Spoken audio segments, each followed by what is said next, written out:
But I'm very, very excited first to introduce to you a really old friend of mine, John Magee. When I worked previously in Worldwide Global Schools, he was kind of part of the team, and he very much still is with Worldwide Global Schools. His colleagues are sitting at the front table here. So John Magee has worked in the post-primary sector since 1993, and he's taught in England and spent 12 months teaching in Uganda as well. And since 2003, you're going to be embarrassed now by this, because you're so humble, as are all our panel. He has served as the chaplain in Mill Street Community School. I'd say one of our best schools in Ireland as regards global citizenship education. So he's provided opportunities for his students to engage with global justice issues and has always been central to his work. John first connected with Worldwide Global Schools in 2014, I remember it well, and its support has been integral to its school's global citizenship education programme. One of the highlights of his work has been the Language and Cultural Week, which is brilliant. And I think he worked with Fahmeda as well, one of our other panellists on that. So in this last year, John has done the great certificate in global citizenship education from Newton University. There's leaflets down the back, by the way. So drawing on Paulo Freire's concept of praxis, John believes that students should not only learn about global issues, but they should think critically about them. So over to you, John. Thanks very much, Lizzie. Good morning, everyone. I'm not used to being in this kind of situation. Give me a group of 150 students, I'll be all in my element. Just before I forget, I must have make a confession. My knowledge of Paulo Freire until this year would have been limited. I think, like many of us, would have come across his ideas and theories, maybe not in name, but in terms of approaches. I know before I went to Africa, I was hoping to get involved in some community work in the place I was working, and I was advised to look at Training for Transformation handbook. And I remember seeing the name there, and I know that was part of the foundation, I think, of that book. But anyway, the year at Maynooth University, there's always a risk as a teacher that, and you might have had these yourselves at school, where people get through the career and start doing the same thing over again and over again. I know in subjects it can happen. But I was always conscious of not being that teacher, of doing that. And if ever there was a year to kick me out of any danger doing that, the certificate in GC course really did. Now, that's where I encountered Paulo Freire properly. I had to tackle the book and I tried to read most of it.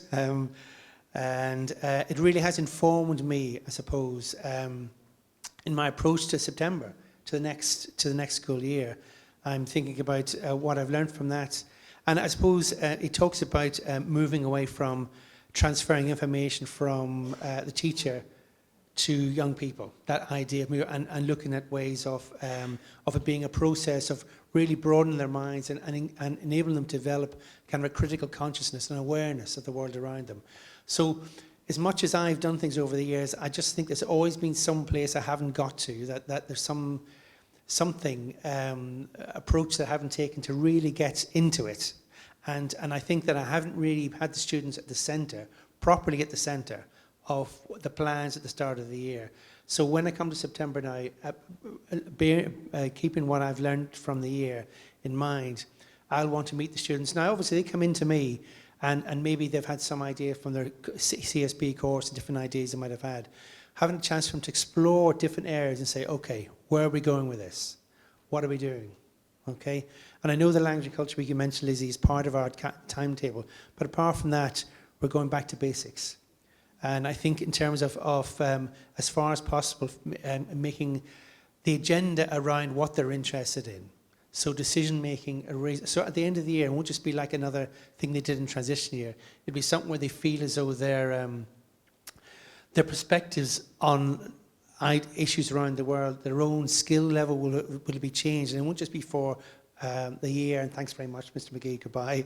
It'll be something that'll actually stay with them. So that's it, going and talking about Paulo Freire and also the course, it's really challenged me on a personal level to look at, to be willing to be challenged in perspectives. I mean, I thought I'm a great fella. I do my best. What can I, and then to still in that to be challenged was important. And my colleagues in the course as well. I know some people here. I can recognise people in the course as well. There was so much to be learned. I drove home from Macarena back to Cork, and I thought I've learned so much today, not just from the lecture, but also from colleagues listening to them speak. It's been such a privilege. So that's a long answer to that now. But that's one thing. I want to say as well about how relevant, the relevance for what I think for today as well. And I think the whole notion of I suppose it's from my perspective with the students, to listen to them, to have time to value what their opinions are, to value those, and to see that as a basis for moving forward, rather than the sense of saying, well, I know best, or we know best. So, well, you can come along and be decoration and kind of like work with us, but it's still really not your gig, is it really? But I think not just in schools, but in general, to have this idea where you've people feel valued and their voices are heard. And in the school context, I'm very conscious of looking at root causes of issues as well. And I think that for them to get to the point where they're seeing those, rather than for someone like me to say, well, do you see this? Hint, hint. You're going to, for them to get a point where they feel able to say, well, we see the issue, this matters to us, and we want to do something about it. And I'll say, okay, what do you want to do? How can we, myself and my colleagues, support you in what you want to do? So, thanks very much. Thank you. John, that was brilliant. And also, I suppose there's a big acknowledgement here of planting a seed with people. Like the global citizenship education really is the long game. You need to work with people. You need to listen to people. You need to critically and think and question the world. But it also, root causes are extremely important for us to get to. But at the same time, we need to really, really work with where people are at and making it relevant to the audience, very different audiences that we're working with. Can I add one thing as well? Absolutely, I'm not just go ahead. because there's members of staff here. I know that our school has been supported by Worldwide Global Schools for the last 12 years, and really, we've been brought on a journey of deep learning with the skills that staff bring and come to the school, and gently think of is there another way of looking at that? Giving us to broaden our minds and look at different perspectives. So I'm very grateful to them for their ongoing support for the school and the work we do. So I wanted to say that anyways. So I'm not starting my 5 minutes, but just I'm taking the work. I'm really going to second, the work which John is doing. John works in the Mill Street Community School, and I'm one of the witness of his praxis model of Ferrari, which he doesn't know so far, but I'm just here to tell. Because I was one of the evaluation team which are doing their work as a Schools of Century ambassador in Cork, and their school is quite in a rural part of the Cork County. When I went to the school, I personally witnessed, the new concept of identities, which I didn't see in schools before, despite I live in Cork City and the schools around them. Even there are mixed nationalities, but his school, and he is one who's taking, I know he has a team, he will say, but I think he's one of the most dominant person who really impacted, to bring their school as the first school of Sanctuary.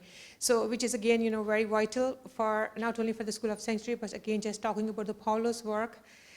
Within that mixed identities, there were like Irish Pakistanis, Bangladeshi Irish, there were, Arab identities and Irish mixed identities, which I felt very much, when I went to there, and I had that sense of belonging. I have witnessed different school events which were happening there, and I'm not going to be paid by John, for promoting his work, but I think he's an excellent ambassador for all the work he's doing, and that's a real kind of a model you can see in practice through schools. Thank you, John.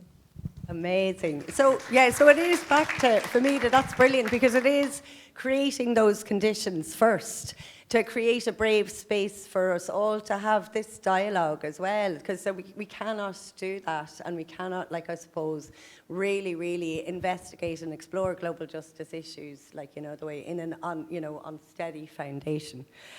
So without further ado, and it also, I suppose, shows, so many of us, the importance of collaboration and us working together as a sector as well today is very much about the collective. So you can see already, like, between the panel members working together, between panel members working with the audience, etc. So really do use today and the lunch as well, and every part of today and our social event afterwards to make those connections. Who knows what we can make.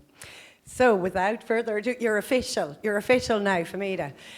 So Fahmeda Naheed, she's a multiple award-winning community development leader, I love it, researcher and intercultural facilitator with over 15 years of voluntary and civic engagement in Cork and across Ireland. And her work spans community organising, radio broadcasting, which I love, intercultural dialogue, anti-racism, advocacy, activism, training and writing. Phew! She's the founder of the Irish Pakistani Community of Cork, an initiative that promotes community cohesion, supports underrepresented groups, interfaith dialogue and builds cultural bridges through shared projects and events, including tutoring and fusion cooking.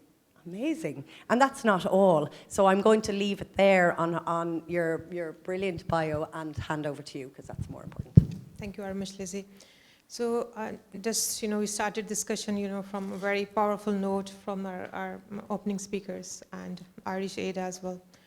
Just thinking about, imagining, how the Paulo's work is relevant into some of the work I do, but also because I have witnessing the Ireland that has been really changed since living in Cork from last about 2 decades now, coming from a very global south part of the world, from Pakistan, and have seen and experienced and witnessed not only a lot of the positive developments in terms of my work, research, fusion cooking, that is Irish and Pakistani cooking, teaching, through radio, broadcasting and writing, but also a very powerful thing was that there were so many other aspects which really made me so much abnormal, to bring my work into a deeper understanding of Ireland.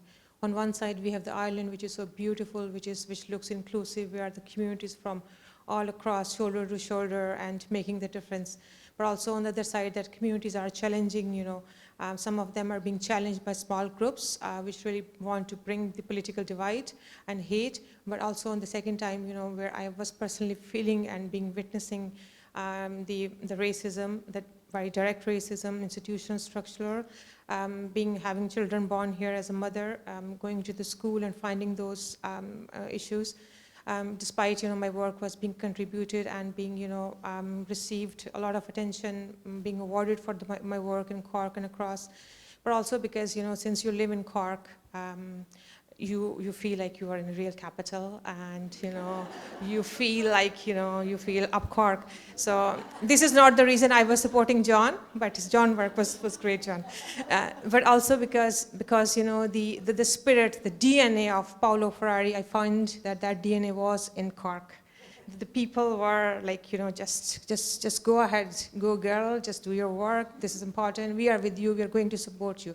Despite I was not, not a single time, I find that I was not supported by few members or most of the members of the community. So that was the strength where I found that Paulo, he said, like, education doesn't bring the change. Education change the people, and people bring that change.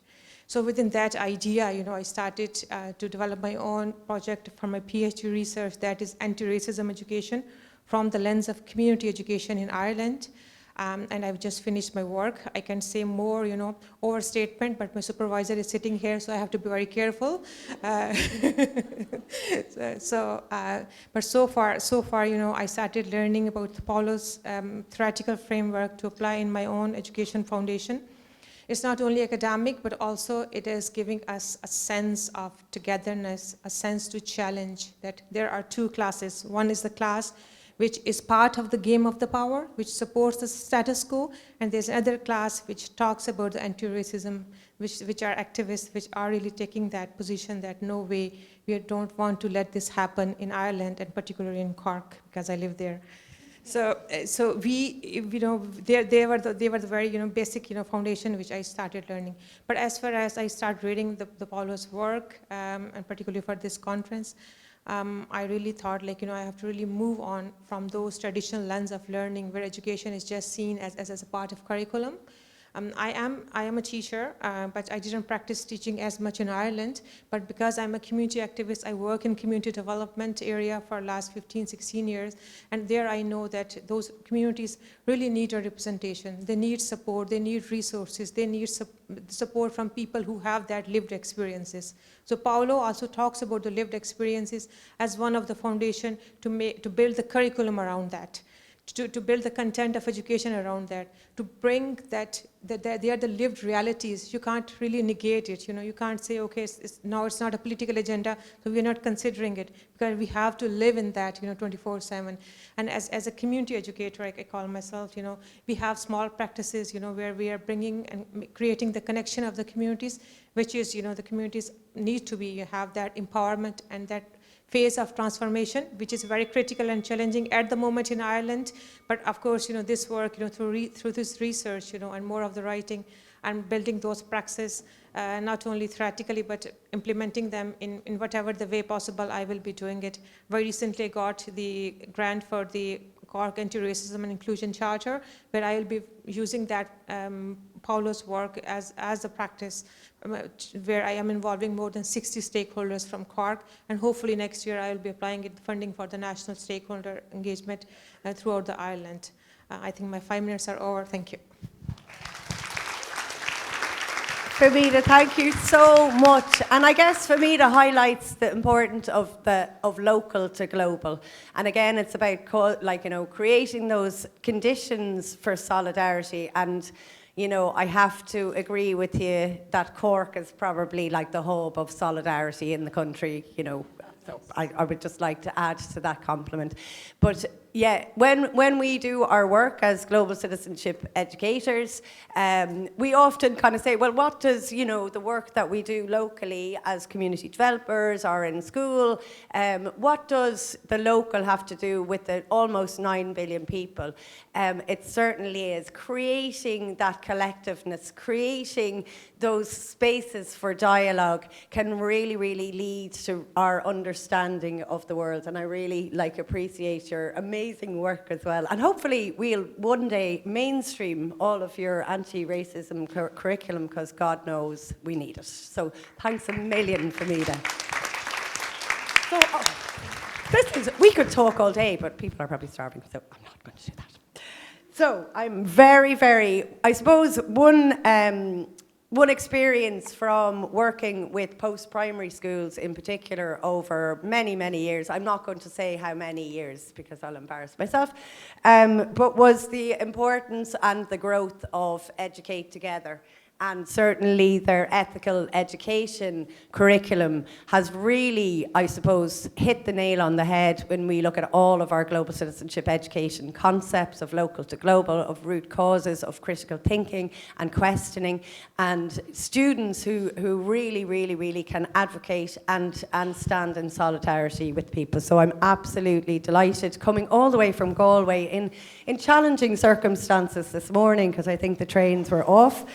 Macarena Montero serves as a GCE officer with Educate Together, where she leads the work on embedding student-led activism across primary schools. It's amazing. So even by the time they get to post-primary, they're activists already. She's originally from Chile, and she brings decolonial thinking, a background in community development, and experience in popular education, and her practice is grounded in collective action and a firm belief in education as a transformational force for justice. A living and walking global citizenship educator. Welcome, Macarena. Thank you so much. Thank you. Thank you, everybody. My name is Macarena Montero. As Lizzie said, I'm originally from Chile, and today I don't have anything to teach you, but to share with you. I bring today my own journey of liberation. I came to Ireland 4 years ago to study English, the language of the opportunities. So after a year, I decided to study a master's in the University of Galway in international development to have more opportunities in life for my future. It looks good on the CV, to have a better position on the job market, to have access to better salaries, more stability, more security, what we all want, right? And even that when the fees for international students are 3 times higher compared to an Irish citizen, I told myself that at the end the economic return would be fair enough to cover all the expenses. So what I'm sharing this with you is because even that my background is in social and community social work, and the work of Paulo Freire was on my everyday, when I approached to education, making this decision to study, I approached from the idea of progress. So it was really interesting to me. But I didn't question it. But I was very lucky because at the end, this master's was a real opportunity to me to start a journey. I had a couple of lecturers that really made me question everything. But what was most important was that they allowed me to look to Latin America from my own eyes. When I say Latin America or Africa or Southeast Asia, what do you think? What ideas come to your mind? Any? Poverty, colonialism, inequality, lack of opportunities, right? But when I see my territory, I see a rich territory, rich of resources, solidarity, community, social organization, reciprocity, sustainability. But you require a different lens, a different model to see that richness. But when we are here, we all learn something different. And I felt that I couldn't talk in that way. I need the permission from a lecturer here in Europe to tell me, okay, you can see your country, your territory on the way you feel is correct. So at the end, the masters became my own journey of liberation, to recover my own voice, my own body, to don't feel inferior because of my skin color, because I don't speak perfect English. And being here today, speaking to you, wasn't possible at all, maybe 3 years ago. So this is what I want to share with you. How important are you when you are with your students, the learners, and support them to really make those questions and to lead their lives and let the communities to lead their futures. It is essential to bring assistance and collaboration abroad, but it's also equally important to question ourselves how we see the world and the model of development that we are, at the end, building together. So I would like to tell you about the work that I'm doing in Educate Together now that I'm GC officer. I have maybe 1 minute. I feel really grateful for this opportunity because, as you know, Educate Together is a collective network based on human rights and equality and inclusion in education, but not in a way, not just in a paper. How we live this, how we build communities based on inclusion. So GCE is essential for all the work there. But what we saw, well, my team, what they saw was, we know about inequality, we know about discrimination, racism, but we need to take action about it. So how we put all this knowledge that we are sharing here into meaningful action. So I'm working currently with primary students to support teachers and students to make these changes. Thank you. Wow. Thank you so much. Oh my, there was so much in that as well, and your personal story is like groundbreaking, and it, like, I guess it highlights again kind of some of our concepts around like different perspectives of, like, you know, voice and so much as well. And I suppose I want to say, thus far as well, you guys are all going to be snapped up at various conferences, I think, after this. And I think everybody can agree. What a powerful story. And you're so right. It also brings up the importance of, like, I suppose, breaking down stereotypes. Because, and also, there's so much, I think, to say, and hopefully we'll get some questions and answers and maybe comments on that. And another thing that you mentioned was around progress, and I suppose we've always been told, like, that it's growth without, you know, any cost, that our model of progress has been to grow and chase the dragon without realising how much extractivism and exploitation happens at the cost of that model of progress. So thank you so much for amazing words as well. And then I'm like, if it wasn't exciting enough, we have a really amazing, like, and we've all been, I think actually since we met, we've all been hooked to his podcast, Decolonizing Minds, and the amazing book, which we will have as one of our raffle prizes as well, just to mention. So Talha AlAli is not a stranger to our global citizenship educator community. He's not here on behalf of Amnesty anymore, but just to mention, he was an amazing educator with them at one stage, but he's a Palestinian psychotherapist, and he's an author now, and a human rights activist, and an educator, and there's a trend here that, like, you know, everybody has about 5 or 6 things, and founder of the Decolonizing Minds, a platform dedicated to culturally grounded and politically conscious approaches to mental health. He's based in Ireland, and he currently maintains a private practice while also serving as a psychotherapist with the Irish Red Cross. Thank you for taking the day off to be with us today as well. Supporting Arabic speaking survivors of torture and war trauma. And Talha is integrated trauma-informed, culturally responsive and justice-orientated practice into his work. And his book, Decolonizing Minds, When Radical Becomes Rational, offers a framework for reimagining psychotherapy through decolonial and liberation psychology perspective. Sorry, there's so much in these CVs, it's brilliant. And I'll pass over to you, but I just want to comment, I guess, your one particular episode, and I know it's a chapter of the book as well, and I suppose taking a social justice lens to psychotherapy was just groundbreaking. So thank you, and I advise everybody to listen and read. Thank you so much. Just to mention the psychotherapy work, because a lot of people asked me about Red Cross work. So after this, during lunch, I'm happy to tell you how you can get this service for Arabic speakers and Ukrainian speakers as well. Now, to get to myself and my journey with Paulo Freire, I had 4 brothers older than me. Now I have 3.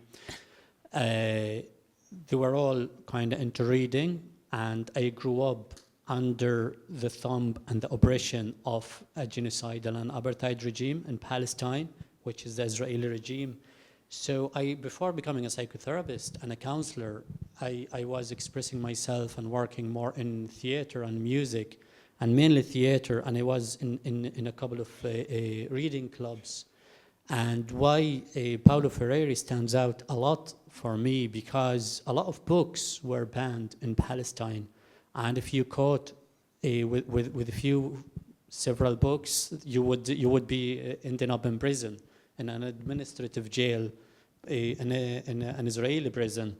So it was even more exciting to go and read, and starting reading Paulo Freire, or someone would read and explain Paulo Freire to us, maybe around the age of 15 or 16, was a great experience. And we started then comparing it with other people, like speaking of Latin American authors like Walter Magnuolo and Giuliano Eduardo, who wrote the masterpiece, The Open Vein of Latin America, and then read more Kanafani, Nawal Saadawi, Bell Hooks, Frantz Fanon.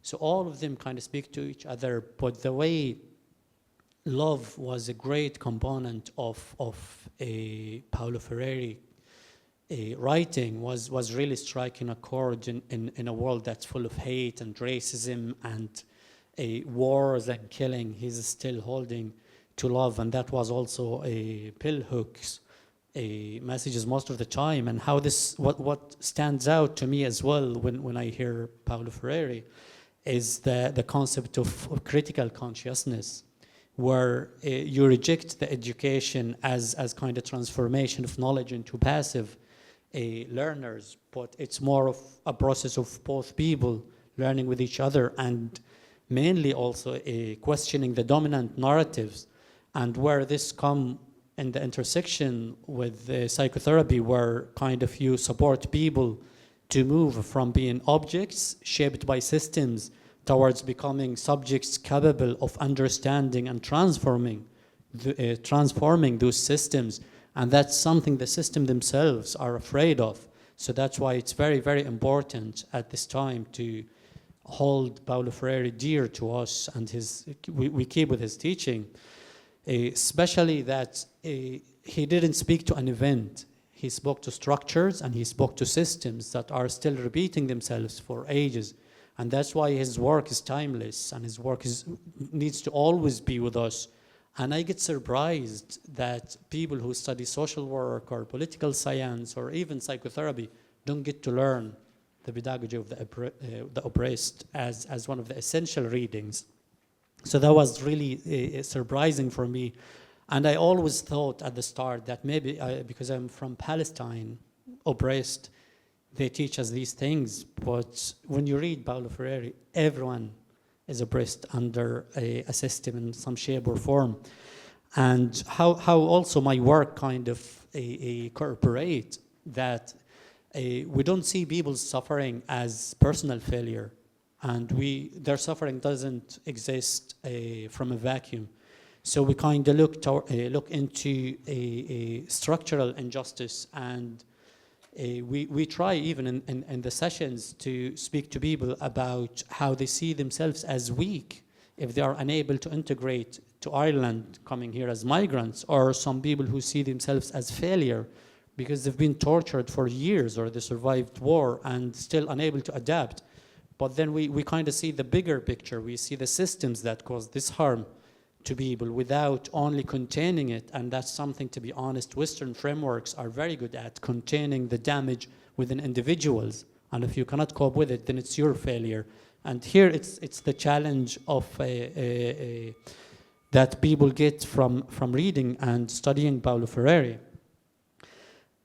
However, there's something very important I need to leave you with as well. That's kind of to take home, is the important to develop the ability to name things as they are, rather than brushing it under the carpet or finding nice terms to kind of finding nice terms to translate suffering, and at the same time to allow people from other cultures to use their language to name their pains, instead of translating it into Western framework in order to be acknowledged and in order to be kind of to be something that can get your empathy.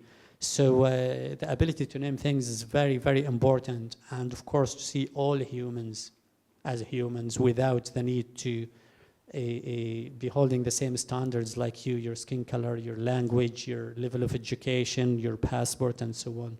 Thank you.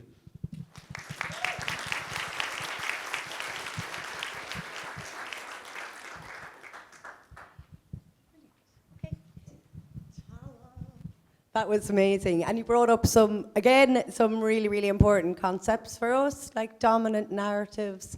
And I think one of, like, just the power of, like, people are being made feel weak, you know, because of just circumstance and systems. And that will really, really stick with me. Oh my God, I could speak with all of you all day, but we're now going to open it to the floor, and we're going to take a couple of questions for the panel, if that's okay. So I have Amy is here, and Taima, and they have mics in their hand. So please do take the opportunity. Again, you're very quiet. Is everybody hungry? No. We got one over here. Okay, brilliant. Actually, I'll give you my mic and you can just pass it back to me. It's fine. So my question is to you, Talha. Well, we're students. We just came from Gaza like 5 or 7 months ago. And my question to you is, how can students create a space for grief and, just giving themselves a chance to live their grief and live their PTSD, while at the same time giving a space for action and study? Because when I was, I just finished my program at Trinity, and I was in the same class with the students, and we're all compared with the same standards, though I'm coming from a very difficult place, and I just left Gaza. And I was in a very, very bad mental health and also physical health. But at the same time, I had to study. So how can we create a space for both things? Because the world goes on and nothing waits for us. So what we might do, there's some mics down there. If you could pass them up, that would be great. If there's, we're going to take a couple of questions at a time. Thank you so much for your question. So maybe if you hold that question, and then if we could take 2 more questions, that would be great, if anybody had any. Yeah. If there's, great.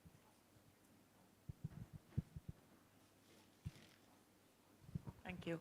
I have a question for, well, all of you, I suppose, but Macarena in particularly. Nice to meet you in person. But I've been working in GCE education for 15, 16 years now, and what I've seen in primary schools mostly, and what I really see, and that I see teachers struggle with as well, is that the primary school students are so diverse now. And I love going into a classroom now with all that diversity and listening to their stories and, seeing how they engage with the workshops that I would deliver. And how do you approach that? Because the teaching, it's very homogenous, and they do overlook a lot of things. So that is my question for you. Okay, we may be able to take 4, Maggie. I can see you. Hi panel, and thank you so much for everything that you've brought today. I have a question specifically for those of you who have come to Ireland speaking another language. Macarena in particular, you mentioned coming and learn English. And I am curious about your experience of other languages in Ireland. So both as somebody who didn't speak English as a first language, the languages that you heard around them, and I'd love some thoughts and perspectives on, did it help to hear other languages? Did it help to have it acknowledged that, a conversation? Sorry, for context, I have been working on a project to do with the Irish language and minority languages in Ireland, and there seems to be some sort of connection between English as a dominant language and other rights. So I'd just love to hear your perspective of learning English and how that. And I hate people like me who ask a rambling question, but that was it. Just. Hi. So this is kind of my question for the whole panel. This is weirdly going to be connected to the World Cup. Bear with me, and it will be quick. Within the U.S., there has been kind of that new counter to the Eurocentric thinking because of the new ability for communities to gather around new fans, new connections, new ways for them to kind of start to generalize and change maybe how they're thinking about the world, how they're thinking about connecting with their neighbors. And within the work that you all are doing, what are some of the practices you think that are working the best to kind of move away from that Eurocentric mentality and kind of view it as a more world-centric, so that people are being able to kind of counter maybe what they would consider the most normal because it's the most comfortable? If I could start with the first question and last question. Because, the first one was to me, a student from Gaza when they came. Now, to be honest, in my personal capacity, I was in touch with several organizations before you arrived. And they were asking me what was based, and I prepared the plan and sent them with my thoughts. And I said for students being evacuated from genocide, they shouldn't be in the classroom. At least bring them for 6 months of doing nothing, just to process what they survived. And that wasn't financially practical for whoever brought you here. Either you came through GSI or you came through the government from other routes. So that's the first thing I thought of, because you cannot just expect someone to be out from Gaza and be in a classroom, yet you have also your family members being there under the bombardment, and that was before the so-called ceasefire. In terms of processing grief, you need first, in my opinion, you need to set some boundaries to yourself and with yourself and with others, because in my experience, even I'm from the West Bank and my family is in the West Bank, so it's much easier than Gaza. Still, when people see me as someone who's suffering, and they want to show solidarity and empathy, so they speak to with my suffering the first time they meet me. How's your town? How do you feel now that you lost your cousins? How do you feel that you lost your... Don't remind me. So this boundary, I have to always put it to people for myself, and it works. When you see me, don't speak about my loss until I speak about it, please, because I'm here to have a good time. So that's something hard for people to understand. And another thing, something they did to you, I believe, they put all people from Gaza together to live together so they can enjoy. I don't want to live with them. I want to live with Irish people. I want to go out of it. I want to think of something else. But yeah, they assume it's good for you. And this will be also related to the last question of Western things. They think if it suits our mind, it should work for everyone else. And then speaking for action as well, what actions could you do? I think the best action to do is to take care of yourself. That's, in my opinion, the best action you can do, because this might be a little bit awful, but we say in Tulkarim in my city that if you break your legs, you cannot go to the race, or you cannot go racing. So you have to mind yourself in order to be able to run. And we say as well that the camel that gets sick will be left behind when people are traveling. So for yourself, if you want to advocate, take care of yourself first in order to be able to advocate and take action. And I'm not trying to say there are people to replace you, of course not. But there are still people willing and having the breath. Maybe in 2 years' time, we will have half of the people able to still dedicate time and take time off and work for Palestinians' human rights. So then you have recovered a little bit and you can take actions more than you would do now. So that's my opinion, and that's the way I see things have been working for people. Back to moving away from Western realities, that's the colonial logic, and that started with patriarchy, actually, in the world where the idea of superiority, and when men started behaving as superior, and then colonialism, white people are the superior, and they framed the way of being and the way of knowing in the West as a universal truth. So they kind of, as Walter Magnulo said, and Kahunu, they said the West didn't produce knowledge as much as it produced erasure by deleting all other ways of being. So the way to combat that is to be more of anti-universalization of things and anti-standardization, which can be difficult for a lot of NGOs that want standard manual to work through. But that's where localization and decolonization comes to work in practice. So in order to kind of have a universe that accepts everyone, you need to stop universalizing truth. And the keynote speaker told us a lot about sides and genocides and episteme and that's the episteme aspect of things, where you delete other, or you erase other epistemologies, other ways of knowing and cosmologies, because they don't fit the Western narrative. And the Western narrative was built on extraction. So yeah, the universalization is what standing in between people, being all together and enjoying their lives as humans without the idea of superiority and someone who's always right. Thank you.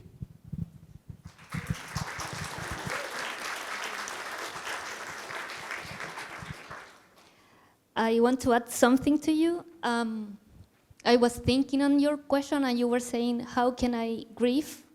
And like in a way, if you have to choose. But I don't think you have to choose. You have to use that grief and that pain as a fuel for your studies. You have a bigger purpose. I remember when I was studying here and I had to work every weekend, and I didn't have all the privileges that others had, and I didn't speak English very well, and I had to face many different challenges, but that gave me a bigger reason to continue and to probably you to contribute to your community. So even if you don't have the best grades, I'm sure that if you use that knowledge and your experience, you'll use that education as a source to challenge this reality. In terms of the question for yourself, well, diversity never should be an obstacle. Always is a value. And I know it's easy to say, but it's difficult to practice it and to do it. But as you were saying, and I remember a phrase that really makes a synthesis of this is, we need to create a world where many worlds fit. So our job is to create where everybody feels belong. So maybe what you need is more flexibility, or the system, to review the flexibility of the system, and maybe to review the objectives that you have. Maybe the objectives are fulfilling adults' ideas, not children's ideas. So I would start doing that. And finally, in terms of the question about learning English, I don't know if I understood very well the question, but my own experience in learning English is the language of the status. You are in a superior position in society when you speak English. It's like a passport where you can go everywhere that opens you doors. So if you don't have that passport, that key, you are left out. And that's a reality. And in terms of my personal experience, like my internal processes in learning English, it is a different language than Spanish. That's my original language. So I'm not funny anymore. I can write poetry anymore that I like to do in Spanish. I would like to share with you many other things that I'm limited in English. So if you are talking to a person that doesn't speak fluent English, it's a really struggle inside. I don't know if you have heard Sofia Vergara, who said, "You don't know how smart I am in Spanish." Yeah. And that's for me.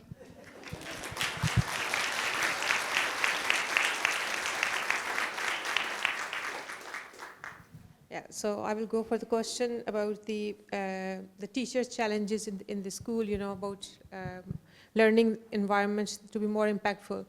First of all, we have to think, I will go back to the Paulo's work again today, because it's a day we are all talking about his work, and why not take some examples, or the principles he quoted, to make the classrooms more inclusive. So first of all, the thing is that the curriculum in the schools, in primary schools and secondary school, which is taught in Ireland, particularly those about the social sciences and understanding about different continents, geographies, and culture, it is all being written by an oppressor, I will say. Very simple, very straightforward question. So, and who is being oppressed by that curriculum? Of course, those who are the invisible communities, those who are excluded communities.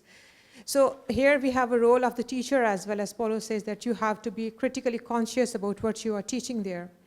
You have to see, as a teacher, you are not only here, especially you have a lot of flexibility in the system where you are not, particularly in the primary school, you are not considering the grading system for the child, how much numbers or marks he gets after the end of the year, but you have just going to pass and the child moves on. There you have a lot of scope, a lot of flexibility around that, just to tell the students, who wrote that curriculum, who wrote that poem, who was that person. Whether, again, it's a symbol of the white power symbolism, which we want to talk about, or is there something missing? From my experiences in school, the children, they think why they're telling about bad things about Africa. Africa is not bad, but they're talking about the domestic violence only happening in Muslim families and not happening across there, despite we have very recent reports of the 30% increase of the domestic violence in Ireland. So why we are being discriminated or being penalized or being punished again and again for the same, notion repeated. So there we have to talk about that. There are some normalities. We have to talk about the crime normalities. We have to talk about the good and evil. We have to talk about the oppression and oppressed. They are the few things, which the teachers should need to know, because they are the ones who are leading the classroom to certain conclusion.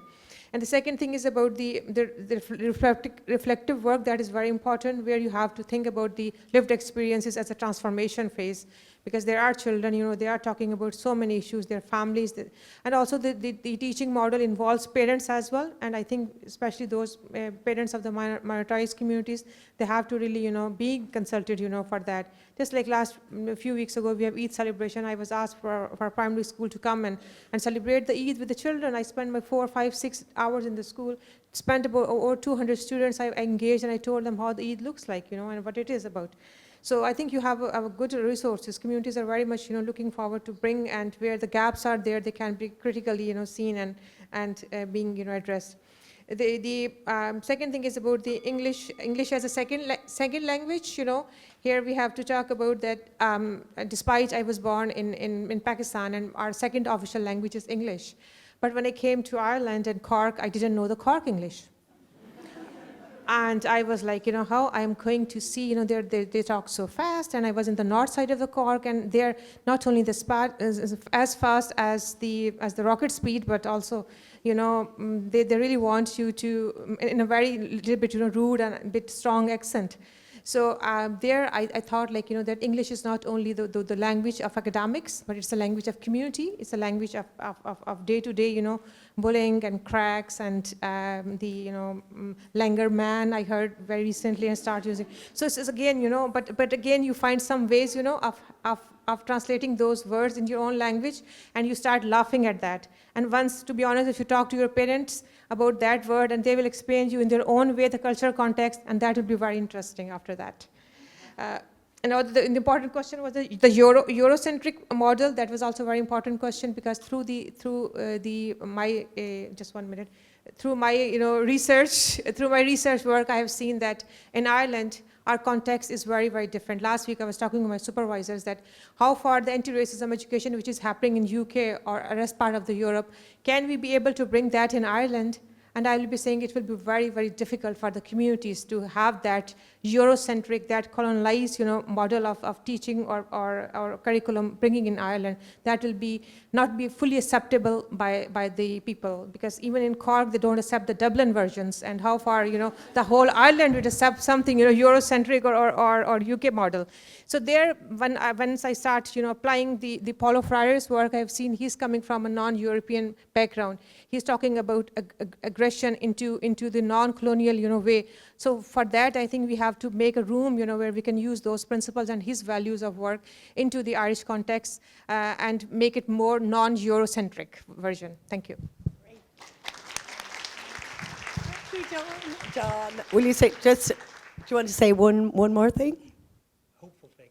Oh, hopeful thing, and then I will give you lunch instructions. Thank you so much. Thanks, guys. We could talk all day. Just hope about, I think of living in the grey. That way in the classroom, I'm asking students not to think in black. There's so much binary, black and white, right or wrong. It's all, and trying to live with the grey. And people who are in leadership positions who can stay and live in the grey and are prepared to live in that situation and work out from that is such a precious thing. I'm inspired by people like that, because there's so much out there. There's either one or the other, and life isn't like that. Life just isn't like that. So, and in schools, if you can inspire students to be able to stay in the grey, that it's not a bad, grey isn't a bad colour. It's okay to stay there, but and rather than go to one extreme or the other, and people who can kind of help people not do that, or even leaders who are brave enough to do that, would be such a precious thing, isn't it really? Because then they're setting a good example.